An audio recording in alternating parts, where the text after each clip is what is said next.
안녕하세요. 소아청소년과 전문의 정유미입니다. 우리나라 모유 수유율은 점점 추락하는 중입니다. 일반 국민은 찾기도 어려운 한국 모유 수유 통계는 국민건강 증진 종합계획에서나 확인할 수 있습니다. 2018년 질병관리청 국민건강영양조사에 따른 6개월 완전 모유 수유율 36.7%, 그리고 12개월 모유 수유율은 33%로 발표되어 있고 2030년 목표치는 각각 40%와 45%입니다. 그런데 이는 2021년 세계보건기구를 통해서 빌 앤 멜린다 재단 기금으로 수행된 연구 결과와는 상이합니다. 과연 국제적인 잣대로 볼 때 한국의 모유 수유율은 어느 정도일까요?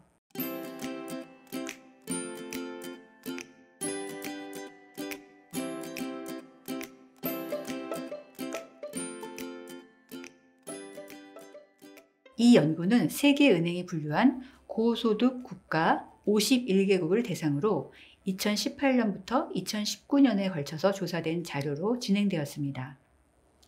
각국에서 전국을 대표하는 표본을 이용해서 충분히 자세하게 설명된 방법론에 따라 수행된 보고서를 골랐고, 그 중에서도 국가 대표성이 가장 높은 정부기관 보고서를 선정하였다고 합니다.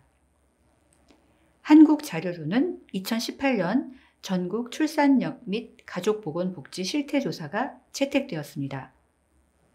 본 연구의 저자들의 연구 방법론상 2018년 질병관리청 국민건강영양조사보다는 전국 출산력 및 가족보건복지 실태조사가 더 적합했던 것으로 보입니다.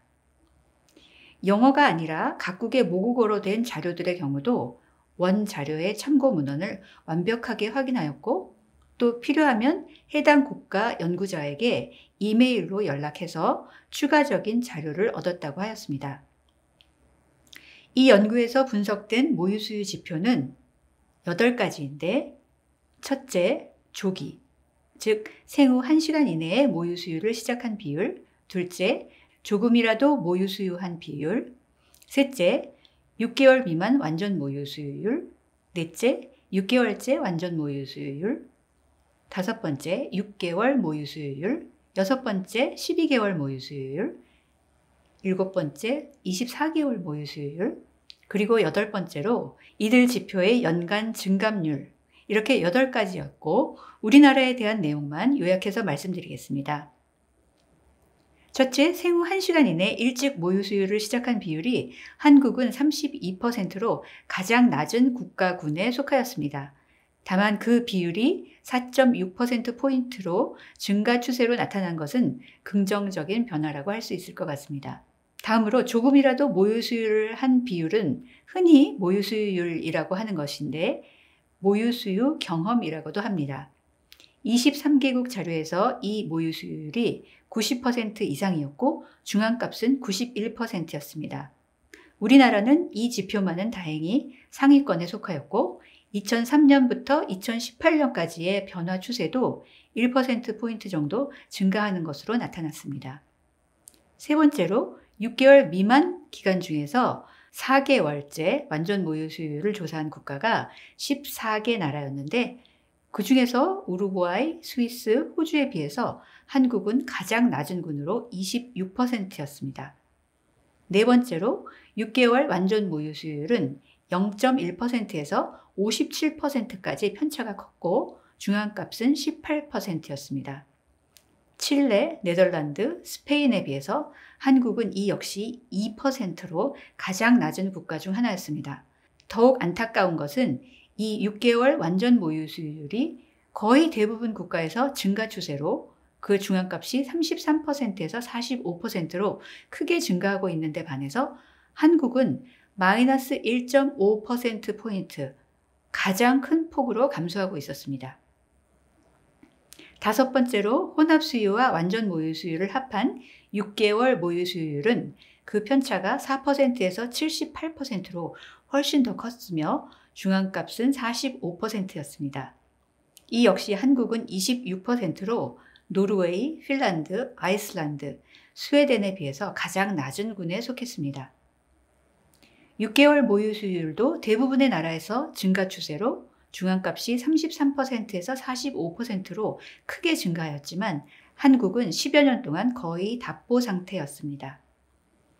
여섯 번째로 12개월 모유 수유율은 중앙값이 29%였고 한국은 오만, 바레인, 노르웨이에 비해서 형편없이 낮은 7%였습니다.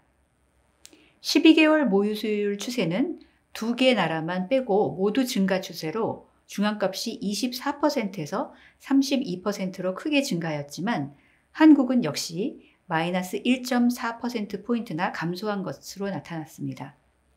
마지막으로 24개월 모유 수유율은 한국 자료는 없는 것으로 보고되었습니다. 또 분석 결과 한 가지 흥미로운 점이 발견되었는데 지표 변화 추세가 한 국가 내에서 일관되지 않는 나라가 있었다는 것입니다. 즉 어떤 지표는 증가한 반면 다른 지표들은 감소했다는 것이죠. 저자들은 그 대표적인 국가로 한국을 꼽았는데 조금이라도 모유 수유를 한 비율은 증가한 한국이 6개월 완전 모유 수유율 마이너스 1.6%포인트와 12개월 모유 수유율 마이너스 1.4%포인트에서 현격히 감소했다고 하였습니다. 이 연구 결과를 요약하면 한국 상황은 다음과 같습니다. 생후 1시간 이내 조기 모유 수유 시작률은 32%로 가장 낮은 군이었고 추세는 4.6%포인트 증가 추세입니다. 조금이라도 모유 수유한 비율은 중앙값인 90% 정도였고 6개월 미만 완전 모유 수유, 그 중에서도 4개월 완전 모유 수유율은 26%로 가장 낮은 군에 속하였고 높은 국가들은 60% 내외였습니다. 그리고 6개월째 완전 모유 수유율은 2%로 가장 낮은 군이었고 중앙값은 18%였습니다. 추세는 역시 마이너스 1.6%포인트로 다른 국가에 비해서 현저히 낮았습니다. 6개월 모유 수유율은 26%로 이 역시 가장 낮은 군이었습니다. 추세는 거의 변화가 없었고 다른 국가들은 크게 증가하는 추세였지만 우리나라는 추세가 거의 변화가 없었습니다. 12개월 모유 수유율 역시 7%로 가장 낮은 군에 속하였고 다른 나라들의 중앙값은 29%였습니다. 또한 우리나라의 추세는 마이너스 1.4%포인트로 다른 나라들은 이 역시 급격히 증가하고 있었으나 우리나라는 추세가 마이너스 1.4%포인트로 감소 중이었습니다. 24개월 모유 수유율은 한국은 자료가 없었고요. 그런데 이 수치는 2030년 국민건강종합계획에서 채택하고 있는 2018년 질병관리청 국민건강영양조사 결과와는 엄청난 차이를 보입니다. 6개월 완전 모유 수유율과 12개월 모유 수유율이 2018년 전국 출산력 및 가족보건복지 실태조사 분석 결과는 각각 2%, 7%였는데 2018년 질병관리청 국민건강영양조사에 따르면 각각 36.7%, 33%로 발표되었던 것이죠. 그뿐만 아니라 2030년 목표치는 각각 40%와 45%입니다.